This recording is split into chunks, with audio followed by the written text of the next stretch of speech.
दिया। सुधांशु जी का यह कहना है कि हमने कई जगह टेररिज्म रोका, हमने पाकिस्तान को उसकी भाषा में जवाब दिया। उनका यह भी कहना है कि इकोनॉमिक ग्रोथ आज की तारीख में भारत की सबसे अच्छी है विज़ावी बाकी कंट्रीज। आपका इस पे क्या है? अधकचरा ज्ञान जो होता है ना, वो बड़ा खतरनाक होता है।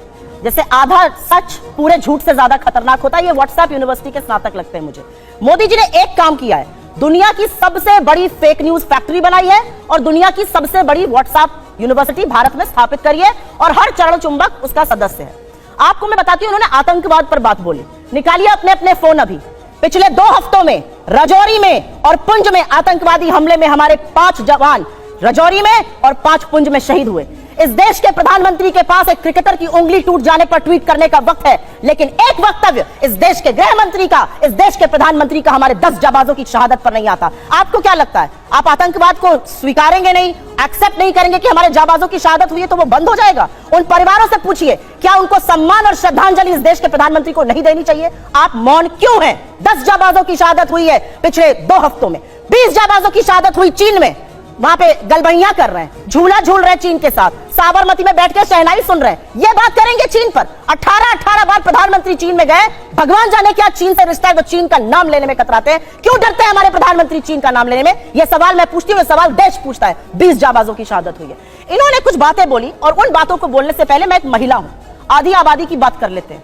यहां से मुश्किल से 10 या 15 किलोमीटर दूर पर इस देश की सबसे डेकोरेटेड, सबसे सम्मानित वो लड़कियां जिन्होंने बड़े बड़ों को पटखनी देके हम सबके सीने गर्व से चौड़े किए हैं, 1 महीने से बैठी हैं और यौन शोषण का आरोप आपके सांसद पर लगा रही हैं। आपके मुंह से एक शब्द नहीं फूटता है, एक शब्द नहीं निकलता है। मोदी जी के मुंह से एक शब्द नहीं निकलता है, अमित शाह के मुंह से।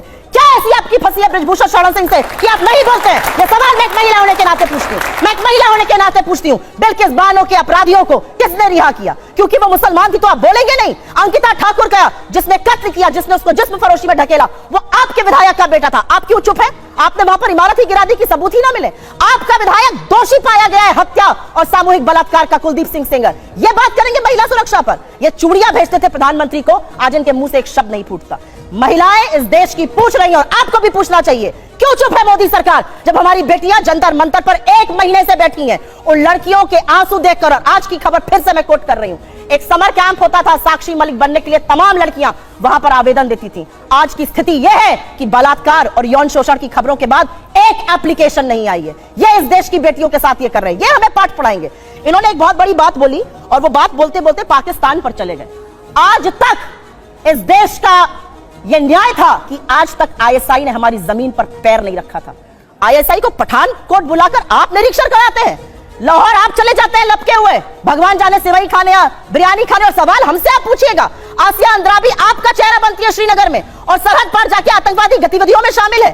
आप एक दुर्दांत आतंकवादी को, यूसुफ को वहां पर टिकट देते हैं क्योंकि आपको अपनी सत्ता करनी है। ये कैसे लोग हैं? ये किस तरह के लोग हैं? ये जाबाजों की शहादत पर चुप रहेंगे, मणिपुर जलेगा ये चुप रहेंगे, ये प्रचार करते रहेंगे। इनको ये याद है कि इनको क्या क्या कहा गया। कर्नाटक जाकर क्या कहते थे साहब? मुझे फलाने ने ये कहा। कर्नाटक ने क्या कहा? कर्नाटक की जनता ने कहा मुद्दे है बेरोजगारी, मुद्दे है महंगाई और मुद्दा है भ्रष्टाचार। अगर उस पर बात होगी तो हम बात करेंगे, नहीं तो विपक्ष में बिठाने का आपको काम करेंगे। साहब हिमाचल गए थे, हार गए, कर्नाटक गए, हार गए, और ये विश्वगुरु बने फिरते हैं। इनकी बातें सुन लीजिए तो भारत शायद 1947 में ही आजाद हुआ के बाद अब 2014 में आजाद हो गया। मेरा अपना मानना है कि कुछ बातें जब समझ में नहीं आती उसको नहीं बार बार बोलना चाहिए। मैंने आपको एक बार पहले भी शो पे समझाया है। हम मैन्युफैक्चरिंग कर रहे हैं मोबाइल की, जी नहीं, हम मोबाइल फोन की असेंबली कर रहे हैं। हमारा जो इंपोर्ट का बिल बढ़ा है वो इसलिए बढ़ा है क्योंकि हम उतना पार्ट असेंबल कर रहे हैं, वैल्यू एडिशन नेगेटिव है। हमारा जो कार का एक्सपोर्ट का मार्केट था वो कम हो गया है। सच को स्वीकारिए साहब, तब आप सच का समाधान कर पाइएगा। बेरोजगारी नहीं है, महंगाई नहीं है, अडानी ने कोई महाघोटाला किया ही नहीं है, चीन है ही नहीं। जब आप आंखों पर पट्टी बांधकर शासन चलाइएगा तो देश का वो हाल होगा जो हो रहा है। मैं तो एक महिला होने के नाते एक ही सवाल पूछना चाहती हूं कि हाथरस की गुड़िया को आप 2:30 बजे जलवाएंगे, दोषी रेप में आपके विधायक पाए जाएंगे, आपके सांसद के ऊपर यौन शोषण का आरोप है, आपके विधायक का बेटा एक लड़की के कत्ल का मुलजिम पाया जाता है। आप अब महिलाओं की बात कब करिएगा? बेटी बचाओ बेटी पढ़ाओ का नारा देने वालों से यह सवाल मेरा है कि साक्षी मलिक और विनेश फोगट से आप कब मिलने जाइएगा, उसका जवाब दीजिए। जवाब दे दूं। पहली बात तो व्हाट्सएप यूनिवर्सिटी का कमाल देखिए साहब, असेंबली होती है, वैल्यू एडिशन नेगेटिव हो जाता है। अरे भैया, ऐसा कहीं होता है? Economy अगर कहीं 101 पर सुधांशु जी। कोई आपको असेंबल करने को Economy देता है 101 तो अपना प्रोडक्ट देते तो आप उस पर सर्विस चार्ज लेकर ही बेचेंगे। आपकी economy की $1 समझ कम बिलियन है। का हम लोगों ने एप्पल के फोन एक्सपोर्ट किए हैं असेंबल करके ही। 25% आईफोन 14 भारत में बने हैं। इसे कहते हैं व्हाट्सएप यूनिवर्सिटी या राहुल गांधी यूनिवर्सिटी, आप जो भी समझ लीजिए। अब दूसरी बात मैं कहना चाहता हूं, दूसरी, अरे भाई आपने तुम लोग के सरकार आप लोग हैं भाई। हमने आतंकवाद की नहीं बन इतनी घटनाएं उत्तर से दक्षिण तक बता दी। अब दक्षिण कश्मीर के 4 जिलों में रह गया है, वो दिखाई नहीं पड़ा, उसके लिए इनको आंकड़े चाहिए। पर मैं कह सकता हूं हमारी सरकार के किसी नेता ने आतंकवादियों के लिए आंसू नहीं बहाए। हम ये कह सकते हैं हमारे किसी नेता ने आतंकवादियों के लिए पलक पावड़े नहीं बिछाए। संसद भवन पे हमला हुआ, जिन जाबाजों ने अपनी जान दे दी, उन्होंने, उनके परिवारों ने मेडल लौटा दिए। चूंकि अफजल गुरु को 7 साल तक सर्वोच्च न्यायालय से निर्णय होने के बाद फांसी नहीं दी रही थी, परंतु सोनिया जी की आंख में आंसू नहीं आए। बटाला हाउस के एनकाउंटर के आरोपियों के लिए आंसू आए। हमने किसी जाकिर नायक को शांति का मसीहा कहने वाले, इशरत जहां को बेटी कहने वाले, अफजल को हालात का मारा कहने वाले, हाफिज को साहब कहने वाले, ओसामा को जी कहने वाले, बुरहान वानी को भटका नौजवान कहने वाले आतंकवाद पे भाषण दे रहे हैं। इसलिए अब महिला की बात करता हूं। बिल्किस बानो की बात ये कर रहे हैं, 14 साल वो लोग जेल रख के आए, मुस्लिम थी इसलिए बोला। इसी पश्चिमी उत्तर प्रदेश में एक मुस्लिम महिला थी इमराना, जिसके साथ उसके ससुर ने बलात्कार किया और मौलवी ने फतवा दे दिया कि अब आज से वो अपने ससुर की पत्नी और पति की मां हो गई। और जलवाए जलाल से वो मौलवी साहब विद्यमान थे, चू नहीं बोला। ये इनका महिलाओं के प्रति सम्मान था। हमारे यहां किसी ने नैना सहानी को तंदूर में जलाया, छोड़िए वो सब आरोप प्रत्यारोप। मैं तो 100 बात की बात कहना चाहता हूं, वो कहां गए? उन लोगों का सम्मान करते थे जिन्होंने कश्मीर वैली में लिखा, छोड़ के चले जाओ हिंदुओं से और अपनी बेटियों को छोड़ जाओ।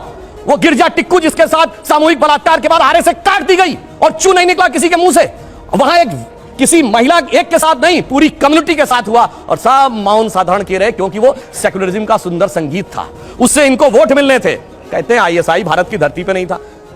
मैडम, आपकी सरकार के समय में रिपोर्टें हैं आईएसआई के कितने मॉड्यूल्स काम कर रहे थे, और जो आप बता रही हैं वो कहानी तो बहुत पुरानी हो गई। उसके बाद तो जो ठुकाई हुई कहां, उरी में, जो कुछ हुआ बालाकोट में, उसके बाद Imran Khan as prime minister of Pakistan बोले पाकिस्तान की नेशनल असेंबली में, जो हिंदुस्तान ने किया है बालाकोट में उससे ज्यादा कुछ खौफनाक ये लोग करना चाह रहे हैं।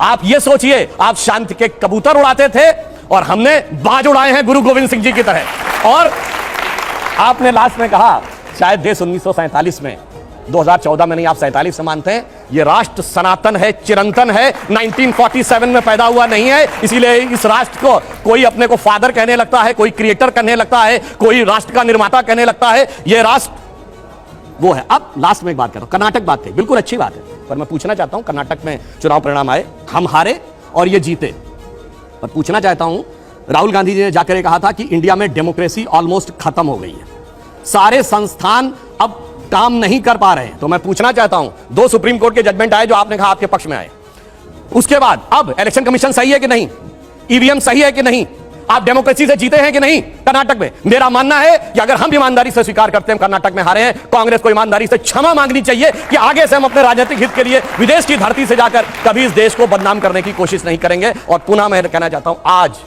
मैं विनम्रता से और चुनौती से पूछता हूं, G7 कंट्रीज और G20 कंट्रीज में एक देश बताएं जहां महंगाई की दर हमसे ज्यादा हो और विकास की दर हमसे कम हो। हम दुनिया में सबसे बेहतर स्थिति। अब आता हूं गलवान पे। गलवान में हमारे 20 सैनिक बलिदान हुए हैंड टू हैंड फाइट में। देखिए चीन पे इनको कितना भरोसा है। आप प्रैक्टिकली सोचिए, गोली नहीं चली, हाथ की लड़ाई में 20 लोग मारे गए, उधर से एक को घायल नहीं हुआ। ये होती है व्हाट्सएप यूनिवर्सिटी या राहुल गांधी से प्रेरित बुद्धि। ऐसा हो सकता है क्या? इंटरनेशनल मीडिया ने बताया कि 60 के करीब उनके सैनिक मारे गए, उसने एक घायल की भी सूची नहीं जारी की, पर चाइना के डाटा पे भरोसा है और भारत की सेना पे भरोसा नहीं है। और अगर मैं पूछूं, जो हमारे जवान वहां बलिदान हुए थे वो किस रेजिमेंट के थे पता है आपको? बिहार रेजिमेंट। बिहार रेजिमेंट का युद्ध उद्घोष जानते क्या है? बहुत घनघोर सांप्रदायिक लगेगा आपको। बिहार रेजिमेंट का युद्ध उद्घोष है बजरंग बली की जय, मगर वो इनको लगता है सांप्रदायिक। राजपूत रेजिमेंट का युद्ध उद्घोष है राजा रामचंद्र की जय, सुनिए। और जो हमारी गोरखा रेजिमेंट का युद्ध उद्घोष है जय जय महाकाली आयोरी गोरखाली। मगर अफसोस है कि भारत की ऊर्जा ओजस्विता के सारे प्रतीकों को सांप्रदायिक कह के आपने उनको भोथरा करने का प्रयास किया। और कर्नाटक में आज क्या हुआ, इनके राष्ट्रीय अध्यक्ष के बेटे आज ही बोले कहे हम सांप्रदायिक संगठनों को नहीं वो करेंगे और आरएसएस को भी हम बख्शेंगे नहीं। अरे भाई, बड़े मियां तो बड़े मियां, छोटे मियां सुभान अल्लाह। और मैं इनसे विनम्रता से पूछता हूं, अब आप अपना वादा निभाइए। आपने कहा था हम 6% मुस्लिमों को आरक्षण देंगे, मुस्लिम आरक्षण देके दिखाइए। सुधांशु जी एक बात दूसरा मैं पूछ रहा हूं, एक सेकंड, प्रतिबंध लगा के हाँ बिल्कुल आप करिए। मैं एक आप ही के एक सवाल को उन्होंने जवाब नहीं दिया, मैं ले लूं एक मिनट, फिर आपके पास आ रहा हूं। उन्होंने पहलवानों का जिक्र किया और उसको उन्होंने महिलाओं से जोड़ा। बजाओ ताली, पहलवान बैठे एक महीने से, बजाओ ताली। ये यहाँ देश पर की बेटियां न्याय मांग रही है, बजाइए ताली, सुप्रिया जी, बजाइए। नहीं, मैं तो जनता से पूछना चाहती हूँ, देश मेरा की सवाल बेटियां ये न्याय है, मांग रही है, क्या तो निर्लज्ज ताली बजा रहे हैं और बजाओ ताली, क्योंकि उसमें से कोई सवाल ये- बेटी और बहन जनता पे निकल गायब हो हो रही सकती भाई। है।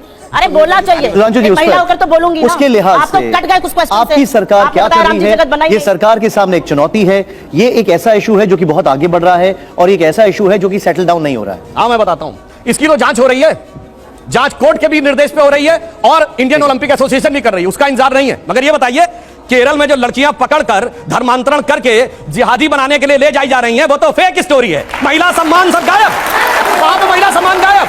और यहां जो जांच हो रही है कोर्ट के निर्देश में हो रही है, उसका इंतजार नहीं करना है और ताली बजाना है और वहां कहना, जबकि इनके मुख्यमंत्री ओमन चांडी ने कहा है, कांग्रेस के मुख्यमंत्री ने और कम्युनिस्ट पार्टी के मुख्यमंत्री, वहां महिला नहीं, न कश्मीर में चिंता महिला की, न केरल में चिंता। और जहां पर जांच हो रही है, जांच रिपोर्ट आने का इंतजार नहीं, सारी चिंता वहीं पे दिखाई पड़ती है। इसीलिए कहते हैं अंदर से कुछ और, बाहर से कुछ और नजर आते हैं। बाखुदा, आगे मैं नहीं बोलूंगा, वो गाना आप लोग जाके देख लीजिएगा।